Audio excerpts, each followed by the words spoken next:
በኢትዮጵያ በመጪው ክረምት ወራት በሚኖረው መደበኛና ከመደበኛ በላይ ዝናብ መጠን የጎርፍ አደጋ የመከሰት እድሉ ከፍተኛ መሆኑ ተገለጸ። በመጪው ክረምት ዋነኛ የዝናብ ወቅታቸው በሆኑ አካባቢዎች ላይ መደበኛና ከመደበኛ በላይ የዝናብ መጠን ብሎም ስርጭት እንደሚኖር የኢትዮጵያ ሜትሮሎጂ ኢንስቲትዩት በሰጠው ትንበያ አስታውቋል። ኢንስቲትዩቱ በቀጣይ የክረምት ወራት ማለትም ከሰኔ እስከ መስከረም የሚኖረውን የአየር ንብረት ትንበያ ይፋ አድርጓል። በዚህም በደቡብና ደቡብ ምዕራብ የሀገሪቱ ክፍል ዝናቡ አስቀድሞ ይጀምራል ተብሎ የሚጠበቅ ሲሆን ዋነኛ የዝናብ ወቅታቸው በሆኑ ሰሜን ምስራቅ፣ መካከለኛው፣ ሰሜን ምዕራብና ምስራቅ የሀገሪቱ ክፍል ከመደበኛ በላይ የዝናብ ስርጭት ይኖራል ተብሎ እንደሚጠበቅ ነው ይፋ የተደረገው። ክረምት ለመካከለኛው፣ ለሰሜን ምዕራብና ሰሜን ምስራቅ የሀገሪቱ አካባቢዎች ዋነኛ የዝናብ ወቅታቸው ነው። በእነዚህ አካባቢዎች ከ80% በላይ ዝናብ የሚያገኙት በክረምቱ ወቅት ነው ማለት ነው። ክረምቱ በእነዚህ አካባቢዎች ላይ ዋነኛ የዝናብ ወቅት ነው። በዚህ ክረምት የዝናብ እጥረት የማይጠበቅበት እና መደበኛ በአብዛኛዎቻቸው አካባቢዎች በተለይ የሰሜን ምስራቅ የሀገሪቱ አካባቢዎች ከመደበኛ በላይ የሰሜን ምዕራብና የምዕራብ ሀገሪቱ አካባቢዎች አብዛኛው የክረምት ተጠቃሚ የሆኑ አካባቢዎች መደበኛና ከመደበኛ በላይ ዝናብ እንደሚያገኙ ተተንብየዋል ማለት ነው። የዝናብ መጠን ከፍ ማለቱ ለግብርና ልማት፣ ለተፋሰስ ልማትና ለግድቦች ውሃ ሙሌት፣ ለኤነርጂ ዘርፍ ብሎም ለአካባቢ ጥበቃ ከፍተኛ ጠቀሜታ እንዳለው ተመላክቷል። ዝናብ ተጠቃሚ አካባቢዎች መደበኛና ከመደበኛ በላይ ዝናብ የሚጠበቅ በመሆኑ ከወዲሁ የማሳ ዝግጅት ለማድረግና በክረምት ወቅት በሚከናወኑ የግብርና ስራዎች ለማከናወን እጅግ ከፍተኛ ጠቀሜታ ይኖረዋል። በመስኖ ታግዞ ለሚከናወኑ የተለያዩ የልማት ስራዎች ለማከናወን በቂ የውሃ አቅርቦት እንዲኖር ያስችላል።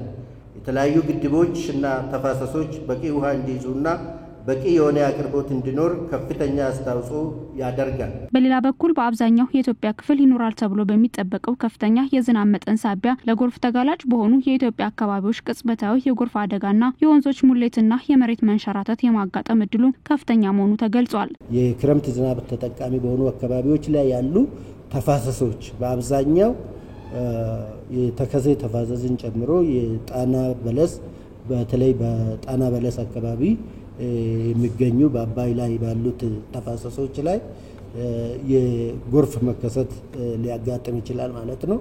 አዋሽ ከመነሻ ጀምሮ እስከ መድረሻ ድረስ በጎርፍ ስጋት ውስጥ ያለ ስለሆነ ይህንን ችግር መቅረፍ የሚያስችል ስትራቴጂ መቅረስ ያስፈልጋል።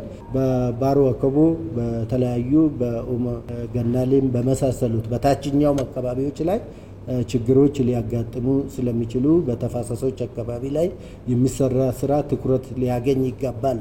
ለመሬት መንሸራተት አካባቢ ተጋላጭ የሆኑ አካባቢዎች ላይ ጥንቃቄ ማድረግ ያስፈልጋል ማለት ነው። የክረምቱ ዝናብ በከተሞችና በተፋሰስ አካባቢዎች አደጋ ሊያስከትል ስለሚችል የቅድመ ጥንቃቄ ስራዎች ተጠናክረው መቀጠል እንዳለባቸውም ተገልጿል። የጎርፍ ማውረጃ ቦዮች ጽዳት፣ የጎርፍ መከላከልና የወንዞች አስተዳደር ላይ ከወዲሁ ቅድመ ጥንቃቄን መሰረት ያደረጉ ተግባራት የሚመለከታቸው አካላት ከወዲሁ ሊያከናውኑ እንደሚገባቸው ማሳሰቢያ ተሰጥቷል። ጎርፍ ተጋላጭ በሆኑ አካባቢዎች ላይ ቅጽበታዊ ጎርፍና የወንዞች ሙላት ሊያጋጥም የሚችል ከመሆኑ ጋር ተያይዞ በከተሞች አካባቢ የተለየ ትኩረት ሰጥቶ በተለይ ከተሞች በአብዛኛው የአስፋልት ያለ ስለሆነ የሚዘንበው ዝናብ ወደ መሬት ውስጥ የመስረግ ሁኔታውም አነስተኛ ከመሆኑ ጋር ተያይዞ የፍሳሽ ማስወገጃ ቦዮችን የማስተካከል ስራ ከፍተኛ ትኩረት ሊሰጠው የሚገባ መሆኑን ነው ለማመላከት የተፈለገው።